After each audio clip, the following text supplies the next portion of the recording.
সারা দেশে প্রতিদিনই বাড়ছে হাম ও হামের উপসর্গ নিয়ে আক্রান্ত রোগীর সংখ্যা।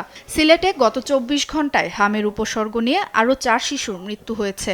তার মধ্যে বৃহস্পতিবার রাতে মারা যাওয়া ৩ শিশুই ৬ থেকে ৮ মাস বয়সী। এ নিয়ে সিলেট বিভাগে হাম উপসর্গে মারা গেছেন ২৪ জন। বর্তমানে বিভাগের বিভিন্ন হাসপাতালে হামের উপসর্গ নিয়ে চিকিৎসাধীন রয়েছে ২ শতাধিক রোগী। 3টা কেসই খুব কমপ্লেক্স ছিল। আমাদের এই যে হঠাৎ একটা যে ক্রাইসিস হলো, তো মাঝখানে হয়তো যে ভ্যাকসিনেশন কার্যক্রম যেভাবে কভারেজ হয় সেই কভারেজটা ছিল না।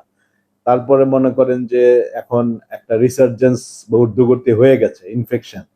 এখন সরকার কিন্তু খুব ম্যাজিক্যাল টাইমের ভিতরে ভ্যাকসিনেশন কার্যক্রম শুরু করেছে। শুক্রবার সকালে বরিশাল শেরেবাংলা মেডিকেলে হাম আক্রান্ত হয়ে ১৩ মাস বয়সী এক শিশুর মৃত্যু হয়েছে।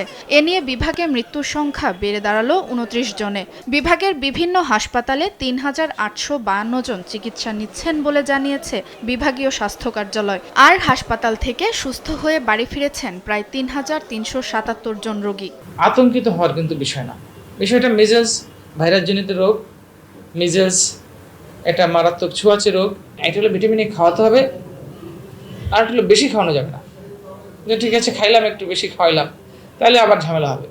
ওর ডোজ আছে প্রথম দিন, দ্বিতীয় দিন, ব্যাস 2টা ডোজ খাওয়ালেই এই মিজেলসের জন্য যথেষ্ট। যদি একান্ত প্রয়োজন হয় ডাক্তারের পরামর্শে 14 দিনের দিন আর একটা ডোজ দেওয়া যাইতে পারে। রাজশাহী মেডিকেল কলেজ হাসপাতালে গত ২৪ ঘণ্টায় নতুন করে ভর্তি হয়েছেন আরও ১১ জন। চিকিৎসাধীন রয়েছেন ১০০ শিশু। এ পর্যন্ত হামের উপসর্গ নিয়ে রাজশাহীতে চিকিৎসা নিয়েছেন ৯৫৯ জন। এ মৌসুমে মৃত্যু হয়েছে ৫৫ জনের।